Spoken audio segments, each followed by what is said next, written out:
Welcome to my channel নাজ কিচেনে সবাইকে স্বাগত। আমি 500 গ্রাম চিকেন নিয়ে নিয়েছি। এতে একটু আমি লেবুর রস দিয়ে দেবো সামান্য। আমি আজকে দই জিরে বানাবো, সেই জন্য আমি একটু অল্প করে লঙ্কার গুঁড়ো নিয়ে নেব, আর জিরের গুঁড়োটা একটু বেশি নেব।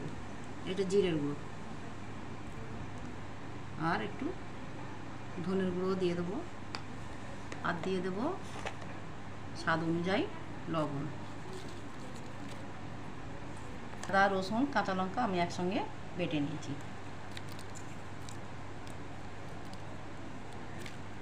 এটা আমি টমেটো জুস করে রেখে দিয়েছি, ধনেপাতা টমেটো একসঙ্গে করে রেখে দিয়েছি, এটাও মাখিয়ে দেবো। এবার আমি যেটা করব, কাজু নিয়েছি বেটে নেব, গ্রাটিয়ে জিরে দই করে নেব। চিকেন জিরে দই বানাবার জন্য আমি একটু টক দই দিয়ে দেবো।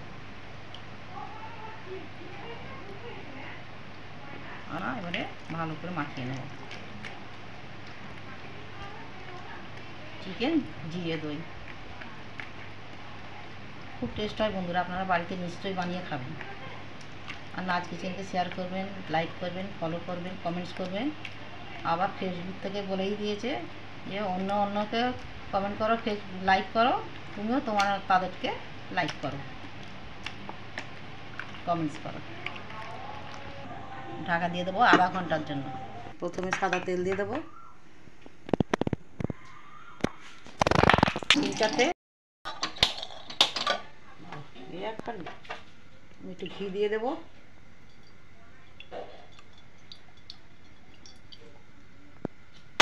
ছোটো এলাচ, বড় এলাচ, ডালচিনি, লবঙ্গ সব দিয়ে দেবো।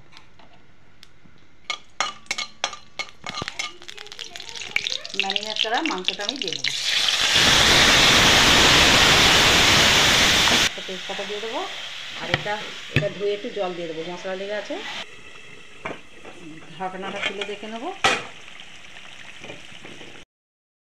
ঢাকা দিয়ে দেবো নেড়ে। আবারও ঢাকনা খুলে দেখে নেবো।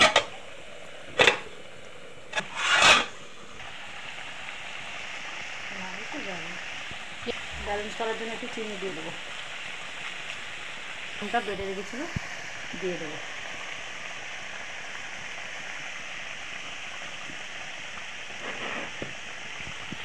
নেড়ে আমি আবার একবার ঢাকা দিয়ে দেবো, একবার ঢাকনাটা খুলে দেখে নেবো। বাহ, খুব সুন্দর কালার হয়ে গেছে, মোটামুটি রান্না আমার হয়ে এসছে। আর একটু নেড়ে নেবো।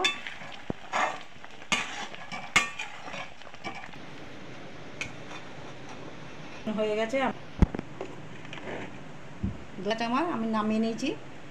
এবার বন্ধুরা আমি কেমন করে করেছি, কেমনভাবে করেছি আপনাদের সাথে সবটাই শেয়ার করব। যেহেতু এটা জিরে দই, আমি একটু শুকনো খোলায় এটা নেড়ে নিয়েছি, একটু হাতে লগড়ে আমি ওপরটাই দিয়ে দেবো। খেতে আরও টেস্ট হবে, আরও ভালো লাগবে। বেশি দেওয়ার দরকার নেই, যেমন জিনিস তেমন দিতে হবে। দেখুন রেডি একদম। কতটা সুন্দর হয়েছে। নাজ কিচেনকে শেয়ার করবেন, ফলো করবেন, কমেন্টস করবেন, আর কী করবেন, আর সাবস্ক্রাইব করে দেবেন।